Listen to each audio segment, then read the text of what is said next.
This is Dave Moss of the Unfunded List, and I'm pleased to bring you the Open Door Philanthropy Podcast. I hope you enjoy it. This is a continuation of our conversation with Rod, Heidi, and Lior Ip from the Roddenberry Foundation. Episode 1 featured mostly founder Rod Roddenberry. This episode begins with the questioning of the president of the foundation, Heidi Roddenberry. Rod and Lior Ip, the foundation CEO, chime in where appropriate. Enjoy.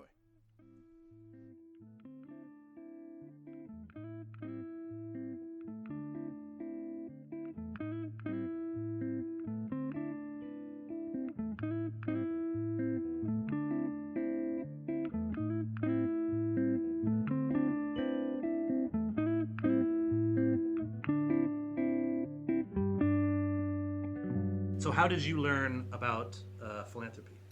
Yeah, I've been thinking since you asked Rod about that. I feel like, because I don't have a clear memory of like the first time I gave anything. Mm-hmm. I mean, I'm sure I made gifts for my family. You made things? Like as you do as a child when you draw. Like drawings and stuff? That's nice. But I think through the church was probably the first. Either church or school, but I always went to private school, so that generally had an affiliation with a church. And in my family, education was really important. And my dad was a self-described agnostic, and my mother was Catholic. So it's not that we're a religious family, Mm-hmm. but I always was at a private school that generally was either Catholic or Episcopalian. Mm-hmm. And so through school, I think, is the first. I went to church. I went to Catholic church at the very beginning of, like, when I was young, and then that kind of ended when my brother and I were like, "This is ridiculous." So It does seem silly. I don't think I've ever been to mass, but yeah.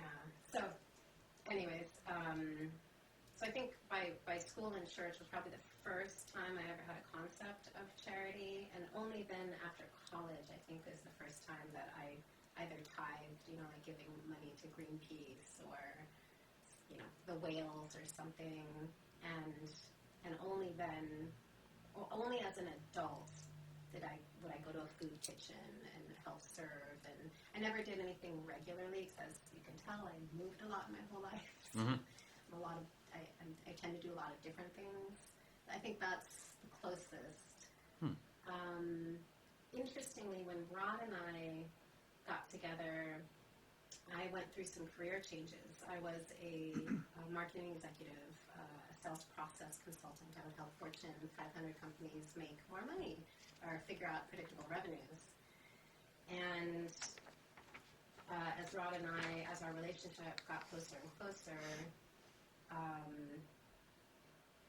my career, I kind of stepped off this really aggressive career path that I was on. And then I made a leap into the nonprofit world, or tried.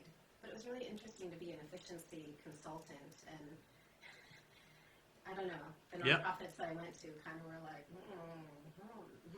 it's different here. So it was a rough go, but finally I got into the nonprofit world. And then that's what shifted everything for me about seeing what we could do for the world and all the problems that I saw, even being in charities.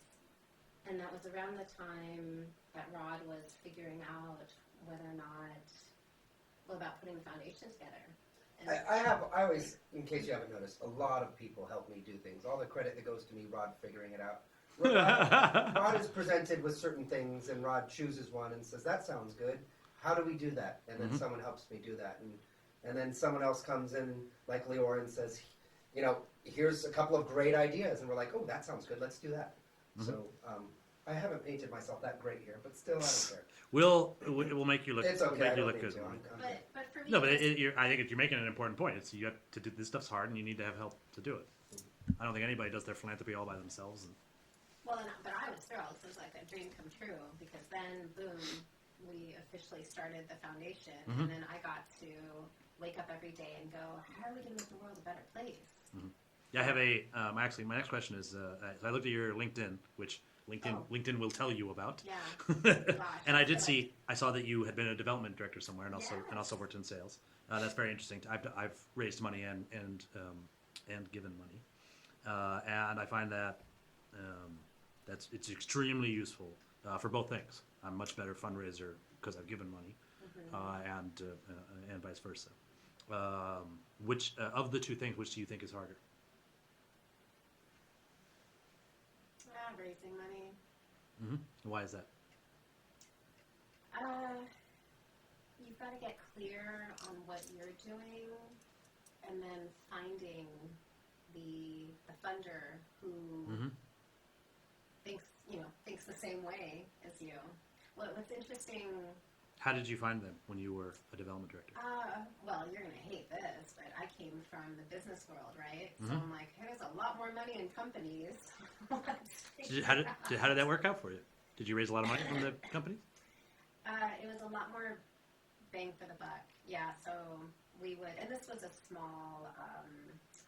It was something to do with oceans. Exactly. I didn't write it down. Yeah, small environmental nonprofit, and so there were a lot of surfers and scuba divers, and the individual that would give $30 and so I would augment that type of giving with.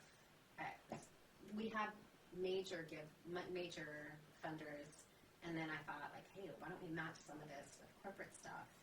And I found this interesting pocket of money called mitigation funds from big companies that misbehave, like oil companies. So they had a spill, and then the government says, bad, clean it up, and now you owe however many hundreds of millions of dollars to the people for... The judge will order them they have to give it to a 501c3 working on that issue. Bingo, yeah. I've heard of this, but I don't think I don't have much experience with it. Yeah. This is really interesting. And I would think it's possible to raise a lot of money that way. Yeah. But again, you have to help a company mitigate. Well, but interestingly, to your earlier point, they will look for things that will be beneficial to them. So, for instance, there's ocean exploration efforts going on out there. And guess who finds that really interesting?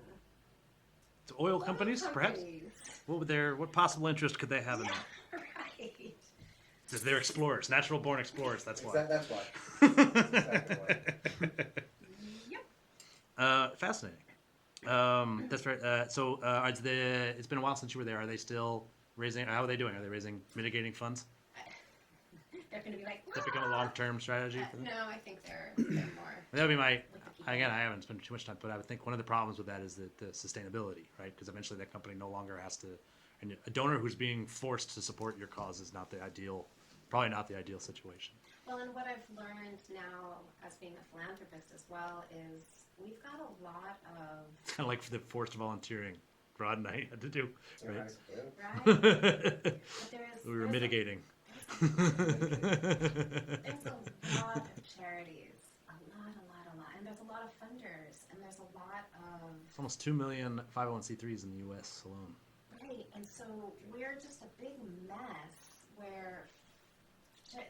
charities are doing the same thing and fighting for the same dollars, and we've got funders that are funding parallel projects, and so that's one of the goals that sub-goal that we have at our foundation is to try to figure out how can we improve charitable giving, because there's a lot of little charities, and so and the one that I worked for, it's a locally focused one, right? They had citizen scientists that were helping with water quality samples, and they're raising white sea bass to try to improve the stocks. And I think there's a place for local and global as well, but we're trying to figure out if we can improve efficiencies, if we can figure out how can we get funders to realize that we can work together and work better together, and then maybe we can start actually making headway on some of these challenges we've got. Excellent. I have one more big question for you, and then some questions for Lior, and then we'll wrap up, I think, maybe 15 more minutes. Okay. So we talked about corporate philanthropy, some of my concerns there, and religious philanthropy as well. I have concerns about many other forms of philanthropy. And just because I should point out that just because I have concerns about something doesn't mean that I think it needs to go away. In fact, if I think it needs to go away, I don't bother to explain my concerns. I just say this thing should go away. It's useless. Right? I don't list all of my specific problems with Donald Trump. It's just the guy. This guy has to go. Yeah. There's no point in just talking about what thing he did this week is worse. It's no, just we got to get this. This guy's a problem. He has to go. Another thing that's been new in philanthropy that I'm quite interested in, but do have some concern on, is prize philanthropy. When we were born, there was the Nobel Prize, and that was more or less it. Now, and there's a lot more prizes now, and yours is not one that concerns me particularly. Some of the ones that have corporate funding, where they're some of these I have a real big problem with. I won't name any names, but there's one that identifies corporate sponsors who only have to put up the money if a viable solution that can help their company is discovered. So a bunch of people end up working for that company for nothing. And you only get it that is just not how that's not how we're going to play bridge in the world. And I think these companies are going to learn that it's not going to be helping either of their bottom lines eventually. So that's one concern. One of the other ones is that I think more often than not, these tend to identify people who have already won prizes and who already have substantial support. And I want to say I like all of the Roddenberry Prize winners. They're fantastic. I think you did a really great job with that. I don't want it to go away. But I have enough. I've been to Roddenberry focus groups and been on phone calls and stuff, and I know that you're trying to improve. It's one of the things I like about you folks. I think I forgot to write down the names of things before, but so Farm Drive in Kenya, I think it's unlikely you would have found them through traditional philanthropy. Right. I wouldn't have. And I think that's great when we can find stuff like that. And let me tell you, you can't just solicit proposals from Kenya or more or less anywhere in Africa. It's one of the things that so I get a lot of unfunded stuff from inside Africa, and it's really hard for me because one, I can't tell. Most of it's a scam, and I can't always tell. And I feel racist for assuming that, and but I'm right, and it's very, very difficult, right? But in contrast to Farm Drive, I mean, Opus 12 and Cancer Cell Map Initiative, I knew about those before you announced them. I mean, there was one of them was an Echoing Green finalist. Opus 12, he seems to win everything, and not because he's doing, but not because he's like, I don't mean to say it's bad, like it's awesome. I don't remember exactly what it is, but in particular, so they both have other support. The Cancer Cell Map Initiative has the support of the University of California system. It's enormous. These people have a lot of resources. Like I said, I think that this is an interesting approach you've chosen, and I'd love to. And when your original gift, also to, I think they might also be connected with the UC system. The Gladstone Center, is it at one of the researchers is also a researcher at beside the point. But you went out in a more traditional way, found a cause you liked. They made a good pitch to you. They showed you, right? We've done a little bit. We could be doing a lot more. You went and you decided to make that gift, right? And you've in not that long shifted from doing it that way to prize philanthropy. And like I said, I was at some Roddenberry focus groups. That's how I met Lior here. And you were considering basically some different stuff. I don't remember exactly. I remember I had to give you all the material at the end of the meeting. I wasn't allowed to keep it. So I couldn't go back. I would have kept it. I would have gone back and looked at it. But you had a couple different ideas that you were soliciting feedback from. And they were prize-ish. I think one of them might have been specifically a prize, but not exactly this. Anyway, I'm curious to know about that conversation internally that got you to, we're going to do this Roddenberry Prize. I'd love to have Lior. Yeah, I think they'd be... Or Heidi. So you have an answer ready to go? I'd love to hear both of your answers on that. Well, I appreciate it, Dave, because you've done your homework. We have changed. Professor's son. Oh, hey. Doing my homework is not an optional situation. See how Yeah, thank you for telling them that. But we have been. I mean, a lot of the change has come because we found Lior and brought him on board. But when we started, we were figuring ourselves out. I don't think we've changed our mission too much. We still really want to find solutions that gives us the best, like the most change, that can affect the most people. We want to improve life and living and the planet. We have big, audacious goals, but we've really turned around how to do that. We began with these big grants. And what's interesting about the Gladstone grant, at the time, we were like, yeah, we should have our name on it. So it's the Roddenberry Center for Stem Cell Biology. I mean... Well, everyone wants that too. People want, because the name isn't just, I know you're getting to this point, it's not just ego, but go ahead. Well... You are a little far away. Sorry. But I think we should own it to say that at the time, at this one, we felt like, yeah, our name should go on it. Interestingly, we learned that was really helpful to our name, was really helpful to the Gladstone Institute because we are not an unknown family. And our gift then was parlayed into a lot more funding for this group, having put our name on it. But interestingly, we have evolved where we were the front page on the San Francisco Chronicle. We did this big gift. We cut ribbon. We did the whole official thing, put our name on it. And since then, we've never we don't need to do that anymore. We were kind of like, okay, that was cool, but we don't need our name. Yet we've encountered lots of situations where they're like, can we please have your name? Can we put your name on this? Can we? And If you were to make an anonymous gift to someone, that would almost be cruel.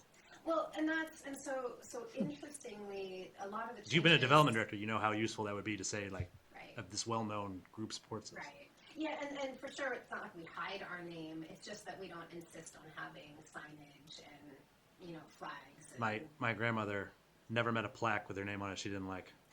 And I mean, it used to be so confusing to me. I was like, no one knows who you are. Why do you need to put up a plaque with you?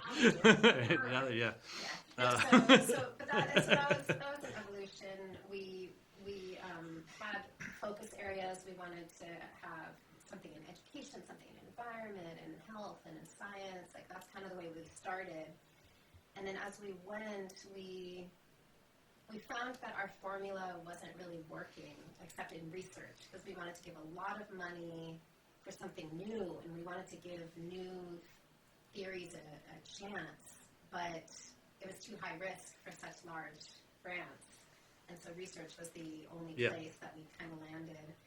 So as we started looking at what the next iteration of the foundation is, we find Lior, our CEO, and decide, let's turn this all around. Let's start embracing crowdsourcing. And prize philanthropy was one idea, partially because of, back to our name, one of the ideas was, is there something out there that we can do that will inspire more people to give us, are there ideas out there for people that are not at the table? This was this new effort that and that's how we got to Africa, right? So we started putting our name out there and saying like, hey, are there ideas out there? And we have a lot of different programs set up. It's not just the prize. We have a fellowship now. We've got the Catalyst Fund. But part of the whole reimagining of who we are is how, we were living in research. The Gladstone researchers are incredible. They're at the top of the game in the world of figuring out health for They us. can turn skin into hearts, so yes. Yes, exactly. They sound like And they're... they're smaller though, so they don't have all the bureaucracy or as much as some of the larger institutions. Right. That's a good point. Little people. Yeah. They're little tiny people. No, some are tall, but no, anyway. I think it would make the specific research they do, it would be a lot easier if they were They're in it. little miniature people, right? Like Stuart Little That's would be what we very need good to at fund, this. a shrinking raise. One of the things about prizes, it's an imperfect mechanism, and one of the issues is in most of the work that any funder does is it's binary. You have winners and losers, and you can only fund so many organizations or individuals, and it doesn't mean that all the other funded organizations or individuals that you're not funding are not worthy. But we're also operating in a imperfect ecosystem. Philanthropy is terribly dysfunctional. So we're operating with imperfect tools in an imperfect system. But last year was the first year that we did the prize. This year or 2018, we're going to do a second year of the prize, and we're trying to figure out how to address those issues. Primarily, how do you find and source organizations and individuals who don't have the social capital and aren't already getting recognized for the work that they're doing, which is, I think, what most prizes end up serving oftentimes. But it is, as Heidi said, it's one of multiple things that we're doing, and so we're less worried about finding small unknown organizations, for instance, in Africa, because that's what we do with the Catalyst Fund. And the fellowship serves other purposes, and the other work that we're doing does different things as well. So, but it's a good point, and it's one that we're thinking about internally. It's not perfect. Yeah, excellent. So do you anticipate that there will be some tweaks, changes to the Absolutely. to the program? For Oh next yeah, year? absolutely. Yeah, that's one of the things that's so incredible and I love about our organization now, and it's really thanks to Lior, but we're really dedicated to trial and just trying new things and taking those risks and seeing what works and giving a new opportunity. You asked earlier whether or not Rod believes whether or not Jean would be proud of the foundation. And from the beginning, we did things that were, we wanted to get water to people, we wanted to improve sanitation. We were very specific with life, living, how do you live better? And I always said, as we evolve as a foundation, I feel that it's important that we work into peace, or head towards peace and justice work, because Jean was very much about that, right? About, I don't want to say conflict resolution, because we're trying to get away from conflict. And one of the things that I love about what we're doing now is we really do want to give people the opportunity to, if they've got maybe the idea to save the world is in Africa, right? We just want to give that person a chance. Some of the ideas that we would need are almost certainly in Africa. Right. And what we're doing now with the fellowship is we're funding activism. So I feel like Jean would be proud, because we're, and one of the things I want to make clear too is we call it abundance-based activism. We're not funding violence. We're not funding, what we are funding is the idea of fixing we're off course right now. And so we're stepping in, finally focusing domestically and saying, like, hey, let's help the areas that the government is no longer helping and put money towards activists, and let's start cleaning up our home. Yes, well said. So now I have some questions for Lior. I think a lot of folks, in particular, a lot of the folks that I live in DC, and I'm a little bit established in the nonprofit world now, and every now and then someone comes to me because they're looking for a job somewhere either in DC or in the sector or something, and oftentimes it's they want to work at a foundation, and these are interesting conversations. I actually just had one last week. One of my mother's students at Duke University, she's a professor there, and lots of times her former students, she passes them off to me to help them get jobs, and they often they want to work at a foundation, right? Because giving money away sounds like a really interesting way to spend your professional hours. But they really don't know. They don't know how to go about it. I think they're not entirely sure what the actual work inside the foundation looks like. I've been. Me neither. Well, it was I first encountered the Roddenberry Foundation at that focus group lunch in San Francisco, and then and I know you were traveling. You did several of those lunches because I also helped with the one in DC. We brought a bunch of Nexus folks, which was nice. I got 2 free lunches. Thank you. The one in DC was at the Tavern Inn, which is a really nice restaurant. That was very nice of you folks. I'd love to hear a little bit more about the specifics of that project. Right, you were going around doing focus groups, right, getting data and stuff. But like as a professional who works for the foundation, what is that? What was the day-to-day like on a project like that? Trying to help folks give their money away. Well, that specific project was related to some of the work that Heidi mentioned earlier, which was one of the things that we do in addition to actually giving money away is we want to play some role in contributing to the field, which, as I think we've all mentioned over the last hour and a half, is far from perfect. And anyone who spends enough time on this recognizes that there's serious issues in philanthropy, particularly foundation philanthropy, right? So there's not enough transparency, it's not responsive, there's no collaboration. People don't know what they're doing or how to give them money away strategically. And so one of the projects that we did early on that you were involved with at these lunches was trying to ascertain what the pain points were for people who are in philanthropy. In other words, what are they seeing? What are the issues that they care about? Where do they see some of the opportunities for improvement within philanthropy? And that project is an ongoing one. That is, it's sort of a meta project that we've adopted as we do all the work that we're doing in terms of the traditional funding that we do. Is thinking about ways in which we, as a small foundation, can contribute to the discourse and potentially action around doing philanthropy differently.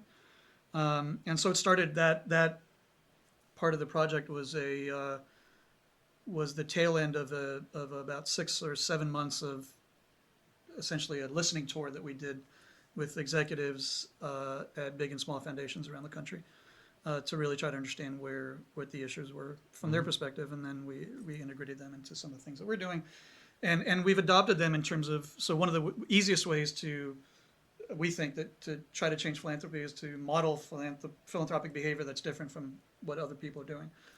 So the prize, the fellowship, the catalyst, how we communicate, everything that we do, we try to model different behavior that we're hoping will yield a positive impact amongst other foundations. So we admit to mistakes that we've made. We share impact reports and what we've learned. We try to be transparent. We try to be communicative. We try to collaborate as often as we can. So all the things that we recognize as issues, we try to address through our own behavior. And then next year, we're going to take some of the stuff that we learned through the process that we were doing with you and try to figure out if we can't sort of develop some initiatives around that. Very interesting. So you mentioned, and I guess I remember that they were all, everybody in that first lunch they were all working in philanthropy on the giving side of things. That's right. It's very interesting. Do you, in my experience of I'm actually surprised to the extent that the different foundations do not talk to each other. Yep. One of my initial experiences in like big time philanthropy, Slingshot Day, which is like Nexus but only for Jews.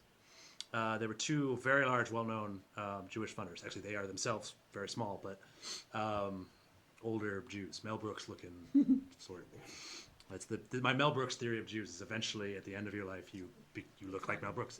It's absurd. It doesn't matter what you look like as a young man. Eventually, that's what happens. When I saw the two of them talking, I'll admit it now. I started trying to. I pretended like I was drinking my coffee and I listened in, right? Because these were two guys that I admired as philanthropists. They funded a lot of in Jewish world. There's not that many things to fund. And they funded all the same things together. These two guys didn't know each other, had never met each other, didn't even know that they were like, oh, you fund that too? I didn't realize, right? They were not, and these are like some of the mainstays. I mean, these guys are funding Birthright together, and like a lot of the other things that are in the UGA system, things that are mainstays of Jewish American life. And these are not small amount of support. There's a very, very large amount of support for these groups, and they are not communicating about it. It's entirely possible these folks are asking for money for the same thing. It's probably which is what I would be doing if I were them. So it's interesting to me to hear that you want to have communication with other philanthropists. How often do you communicate with other foundations? I mean, as often as we can. I mean, we have an initiative that we sort of shelved because the fellowship became more important this year, and that was completely geared towards collaborative funding with other foundations, and we began having conversations with folks around that, and we'll continue to do that next year. So we think it's an important piece of the work. I agree. There's a lot of for multiple reasons. There's a lot of potential in that, and certainly if the foundations aren't really talking to each other, that's just got to be causing all kinds of problems, stuff that I probably can't even imagine. And I'm imaginative when it comes to problems. One of the other things that I think has a lot of promise, and I saw one of the, so I recommended the fellowship to a lot of folks, and so a lot of those applications were me. When I was shortlisting, I had to X myself out a few times because I knew those folks. One of them forwarded me an email from you guys. You're interested in trying to connect some of the applicants, possibly even the applicants that you chose not to fund. That's, I think, in addition to foundations talking to each other, foundations playing a role in connecting folks that even at the basic, the low-hanging fruit seems to be connecting grantees to each other. But even you could be going beyond that. Like, just because you didn't fund it doesn't mean you, and they would universally appreciate the introductions or whatever. It's a lot. It's like a spoonful of sugar with that rejection. How is that effort going? Well, so that was that's what we were talking about earlier, where you the system that we operate in has winners and losers, and no one benefits from that. And when we did this fellowship, we didn't know what to expect in terms of the response that we were going to get, and we had about over 5,500 applications that were started and 3,000 that were submitted, and so That's a lot. it was a lot, and it spoke to the need, and when we finished the first round of applications, we wanted to know if there was going to be an interest in greater amounts of collaboration and sharing, and so we sent out a survey, which is what you're referencing, and we got 2,000 people wrote back and said that they were definitely interested in being part of a shareable kind of 2,000 of the 3,000 2,000 of the 5,000 are interested in being in a. That's great. And I did read. I was helping shortlist, so I read. I forget about 60 of them, and they were. It was a lot of fun. I love reading proposals. If I didn't, I've made an interesting choice. Well, you helped us out, so thank you for that. Yeah. No, and also I think it was interesting that you were. Usually when I get asked to do that sort of thing, it's there. No one even mentions any kind of money. I think it's important, though, that professional work be done professionally. It's one of the reasons why I was able to help out a lot with that, because it's easier to ask somebody to do something for a little bit of money than for nothing at all. And we live in a capitalist society. People are going to be paying attention more, right, if they know, and they're going to be more accountable for it. So he was one of the readers? We respect people's time. So I have a committee of about 150 folks that volunteer for me. I don't pay them, but we review unfunded proposals every 6 months. Oh, and then we... So So what happened was Oh, I didn't know that. Thank you. when we no problem. Glad to do it. yeah, Dave was a great help. When we realized a few days before the deadline that we were going to get about 2,000 more applications than we expected, we had to recruit about 35 people to help shortlist, and Dave found a whole handful of them and shortlisted And we paid them. himself. That's what Got it. Yeah. Everybody and made we- $20 an hour. Yeah, we paid people because we respect their time and as we should. Well, it made it a lot easier for me to find help. I would have been able to be helpful because these guys they volunteer for me. But because they volunteer for me, I'm very I can't demand. I have to give them 6 full weeks and only give them a couple proposals each. It's very much on them. They are my customer really. They're the ones that I think about the most.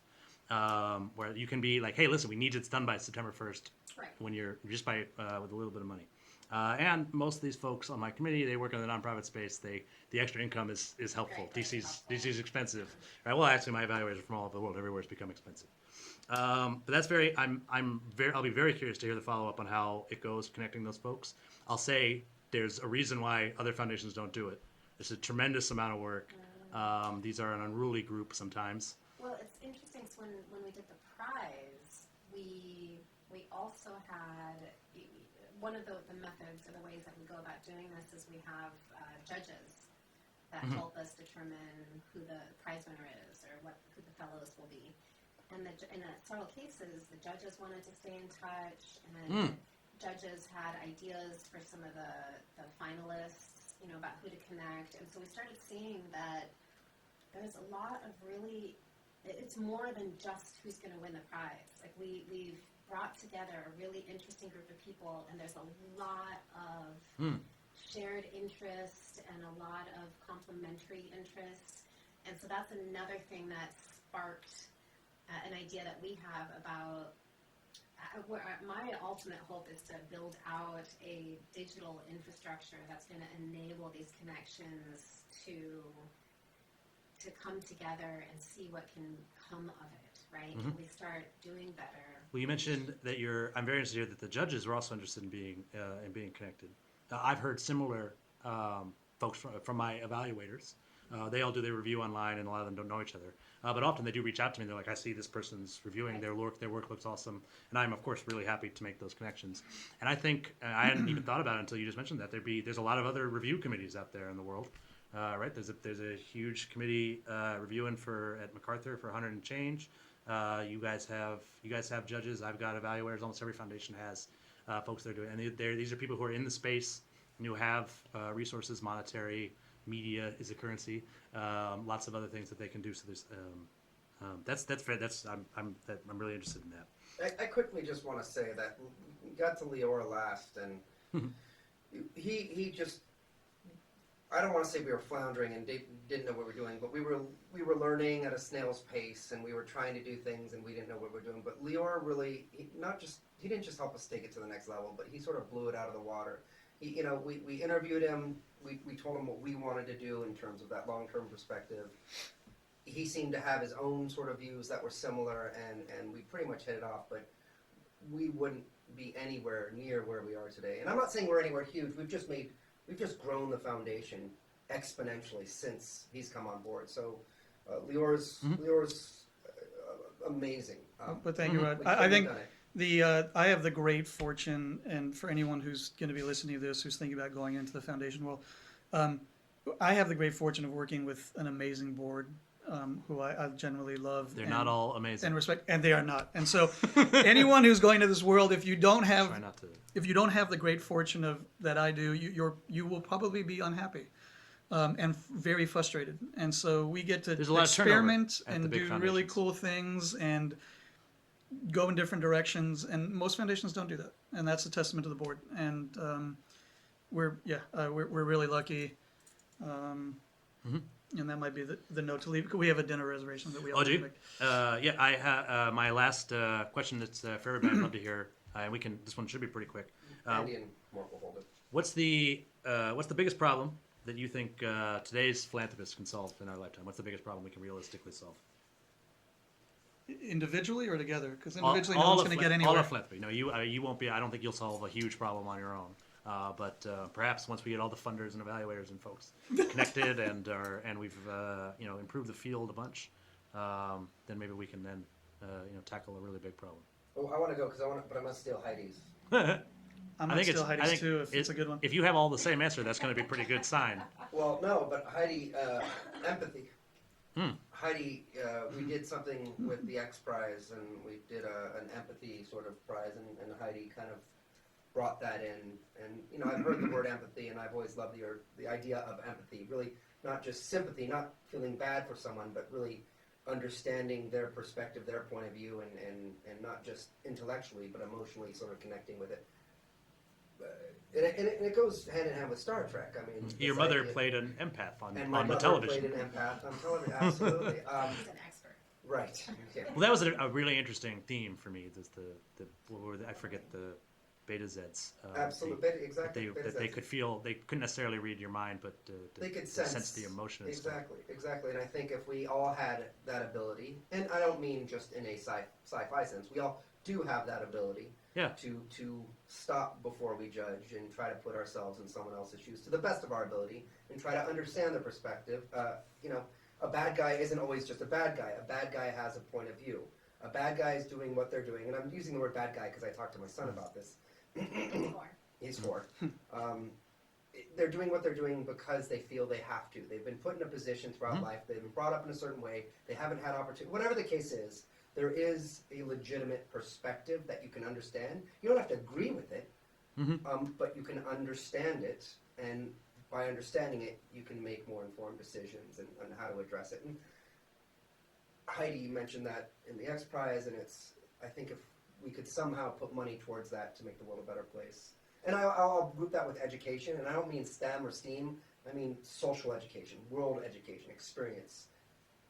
I've seen STEAM spelled with 2 E's, where the second E is empathy. Oh, I have not seen that. And then I saw somebody else. I also want to add in. I would personally add in an H and make it STEAM. I think we are not teaching history as well as we perhaps should be. My father is a U.S. historian, and I'm required to say this.